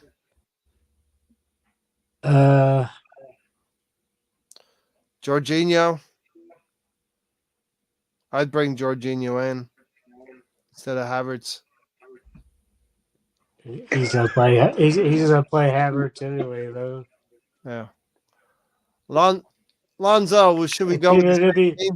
I would pay. I would pick Ramsdale. Maybe I would pick Jorginho and put Rice at the number 6 alongside Odegaard. Put in Trossard, of course, because right now he's doing a lot better than the alternatives. Stick with that, I guess. Jorginho and Ramsdale. Right. Stan, would you tweak it in any way for Wednesday away from home, Porto? I just make sure that we take our strongest team. You know, this isn't a game that I would be bringing in other players that aren't considered first team players, for example. So I would stick with David Raya. Okay. Yeah, You know, I don't think I want to come back. I want to come back so that the second leg at the Emirates is more of a formality than more of a. We've got to do something. We must do something. You know. Yeah. Yeah. When you get to around the 16, you go full strength. You don't mess around, right, Tony? Don't beat around the bush. And we played this Burnley game was perfect for us. We were 3-0, 4-0 up, and we were able to make those substitutions and rest some players for this. Not only for this game for Wednesday, but also we got to think about Saturday again. We got Newcastle coming in the Premier League on Saturday. Lawrence, would you make any changes? Would you tweak it a little bit, bring in a player here and there, or just leave it as is? What, for the Newcastle game? For the Porto game on Wednesday. No, because it's an important competition. Yep. We can't. Arteta cannot be sacrificing, the Champions League right now. Yep. This is an important cup competition. I personally, before I pass away, I want to see us lift the Champions League. Yeah. Before I croak, I want to see Mikel Arteta and Martin Odegaard lift the Champions League trophy at Wembley Stadium. Yeah, it'd be nice at Wembley as well, right? Yeah. It would be nice because, when we made the move to the Emirates, we played at Wembley for a few years as well. It didn't do us much good, though. No. Stan, what have you got, Stan? Going to say something? No? Sorry, say again. I thought you had something there to add. No. I think injuries make the 11 pick itself. Okay, so real quick, we're going to finish up here in about 15 minutes, okay? But go into one more topic here at the end. People watching Ivan Toney yesterday, okay? And I don't know how they got the idea Arsenal have turned away from Ivan Toney based off of this one performance. He actually scored as well. Some would say it was a tap in, but, you have to be there. I think he's scored 4 goals in 5 now, right? Something like that. Yep. On his return. Yeah. Now, put a poll out, okay? Lasted for 24 hours. Do you want to sign Ivan Toney or not? And the 20% were sign him up and 80% were pretty much, no, let's move away from Ivan Toney. I was very surprised seeing that. That just shows you how reactionary everybody is. Yeah. I agree, Tony. And, I think Ivan Toney could do a job for us, but people have Osimhen in their sights as well. And if you're not going to get Ivan Toney, you have to go get Osimhen, right? Go get both of them. And in Can back you pay. call Stan? Can you call Stan Kroenke for us, Tony? You have to remember, they used the extension on Tony, and they're going to use next year in 2025 June. He's going to be free. So I know, but starting he's going to get sold. He's going to get starting sold next this summer. January. Starting next January, you can sign him for free if you want to. So you don't pay absorbent fees for him. Like I said, I thought we overpaid Jesus. Jesus had the 6 months before he became available for free. We still paid with 51 million. And I don't think we've got anywhere near that out of him. So AFC always is correct. Osimhen would cost more than Tony. I think we're looking at 120 million probably for Osimhen. And we're looking at, I would say, 80 million for Ivan Tony. There is a difference in age of 2 years between them, pretty much 2.5 years maybe. But you look at Ivan Tony coming into the prime of his career, and you're looking at Osimhen. Can he translate that form from Italy to the Premier League as well? Did you all freeze? No, you're all there. Okay. Nope. we're listening to you, right? The AFCON is a consideration. Osimhen will be going to the AFCON every 2 years. The goal scoring record is a consideration. Tony's at over the last 2 seasons 0.63 and Osimhen's at 0.73, so slightly better goal record. And the potential fee, and obviously then the character of the player coming in. They have to take all of these things into consideration, Alonso. Yeah, and Evan, to me, Brentford won a lot for Tony, as does Usman, as does definitely won a lot for Usman. So I don't know much about Usman other than he's a good goal scorer. Ivan Tony, he's proven in the league, so I wouldn't mind. I know Russ had asked it earlier. Who do I want? Tony, Solanke, or Watkins? And I told him they're all three Englishmen. Solanke would be way cheaper than both Watkins and Ivan Tony. Yeah. They're all older, so Usman I think is a little bit younger than all four of them. Yep. So like I said, there's risk versus reward in all four of them. So three of the four are proven Premier League strikers. At least Tony and Watkins are. Solanke's having, I guess, a rebirth of scoring goals for a weaker Bowman side. So with Usman, like I said, he's unproven in the Premier League, but that's the risk you're gonna have to take. And also, he's gonna cost more than Ivan Tony. I don't know what Villa are asking for Watkins and or Solanke's asking price. Bournemouth's asking price for Solanke, so they're all going to be expensive. It seems like it's just a matter of who you think is going to improve your team. I don't know, but I wouldn't mind seeing Tony in an Arsenal kit, to be honest. Yeah. Look, I think a lot of Twitterverse was like, oh, he didn't play well against Liverpool. Nobody at Brentford played well against Liverpool yesterday. The defenders were so far apart that Liverpool walked through for 2 goals yesterday, and Brentford couldn't get a foothold into the game at all. Stan, what are you thinking? Taking into account AFCON, goal scoring record, potential fee, and the character of the player, each player. Well, initially, some weeks back, I was kind of edging more into the Osimhen camp. And I think in pounds, his release clause works out to £112,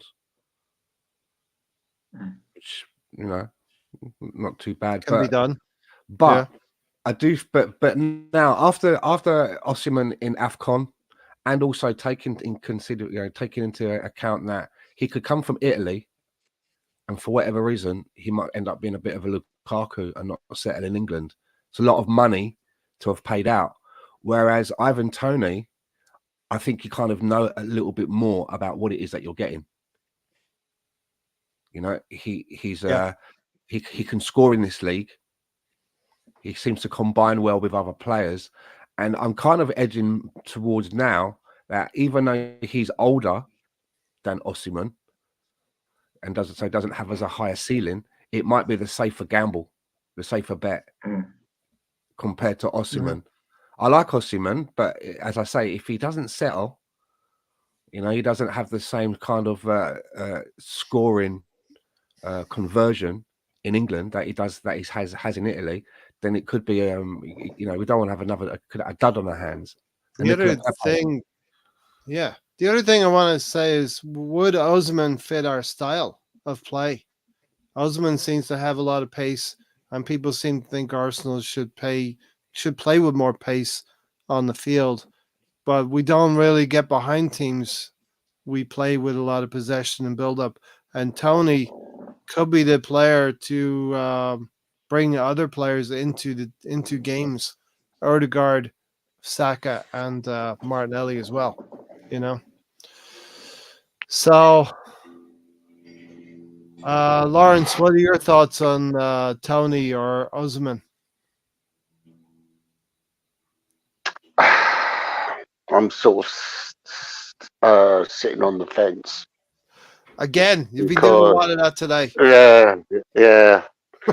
I don't know. I mean, part of me wants Tony because he's got the experience and he'd be more comfortable. You know, and I'm sure he knows some of the Arsenal players, you know, personally as well, which is a bonus. Yeah. Plus, you've got the Brentford set piece coach there, as well as David Raya. So that would be a plus. On the other hand, you've got a prolific striker in Osimhen. I don't know, because as Stan said, if we got him, he would be off to the AFCON every 2 years in January, which defeats the purpose. We'd be talking. I just want to throw another name into the ring because no one's mentioned him, and he's been linked with us a lot.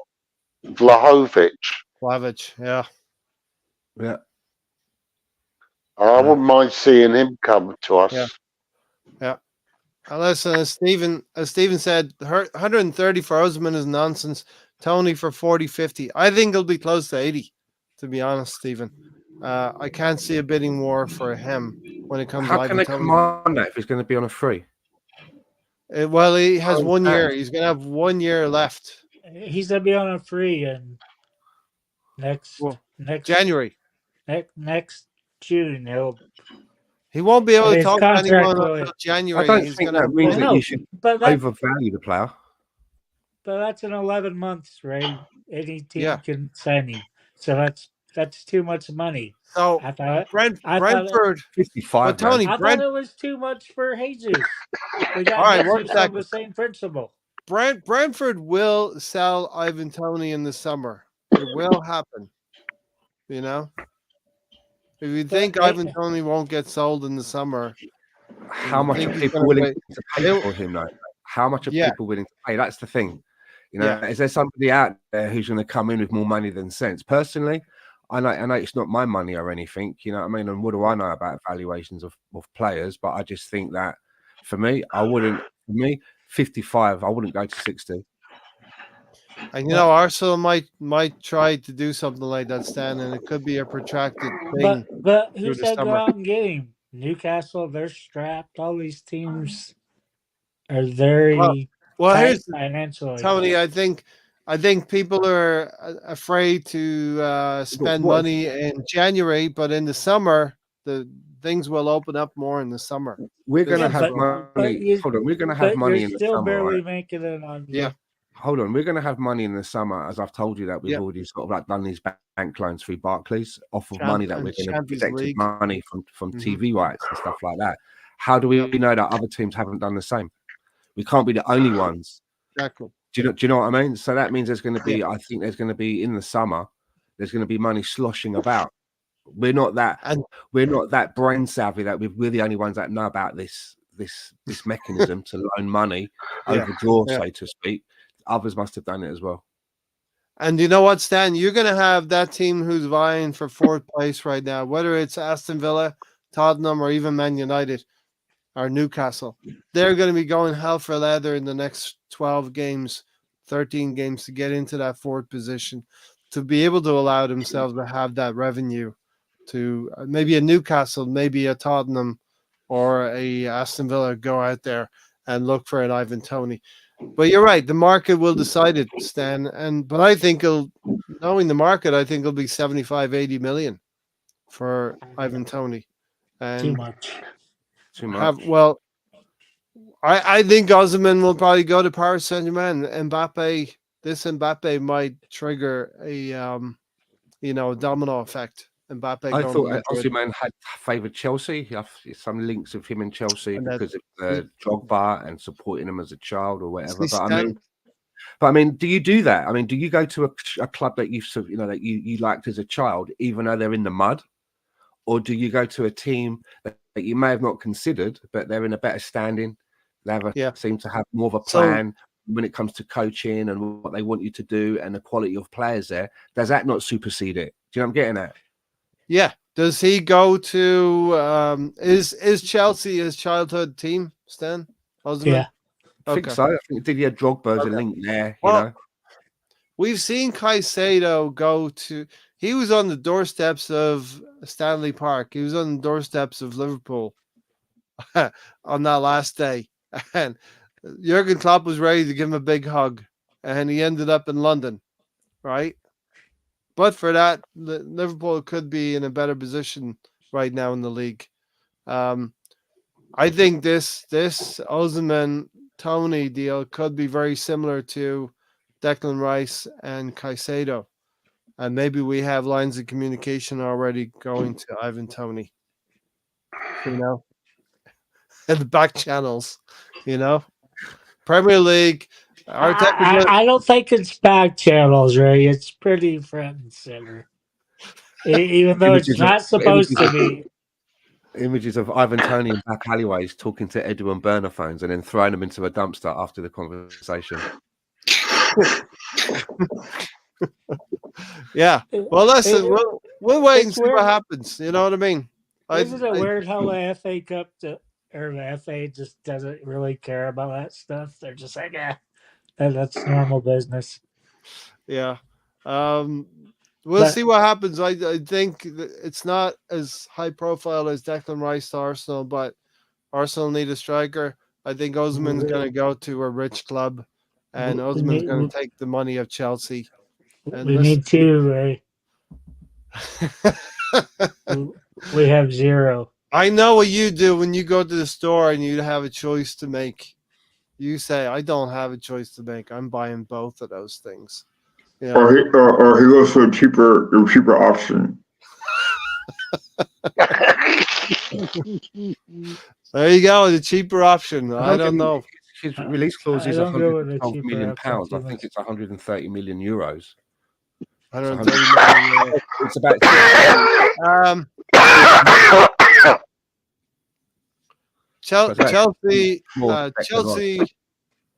Chelsea are really forming up into a decent outfit.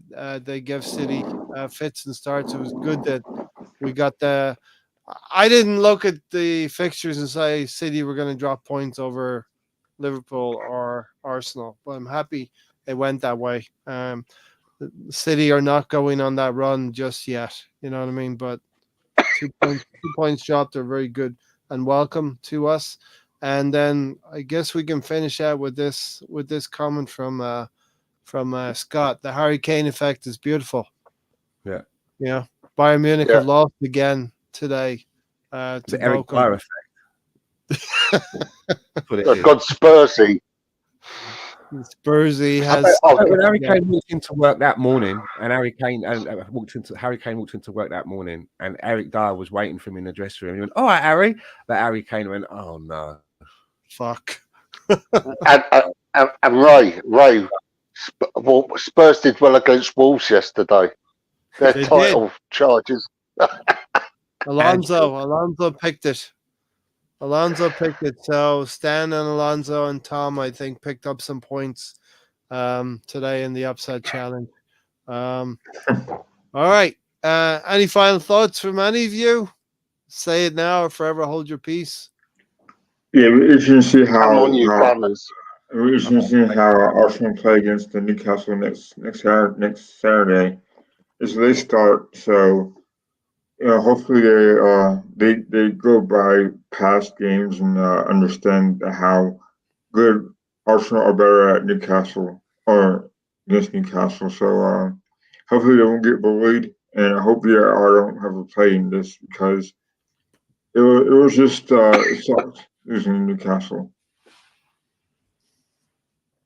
All right, Tony, we're 1/3 of the season left to go, and we're getting close to the 90%, 90-point target. We're at 61.11% exactly. And listen, we have a little bit to go to reclaim the ground we lost over New Year's, but we're getting there with 5 wins. Let's add 4 more wins to that and get through Porto as well in Champions League.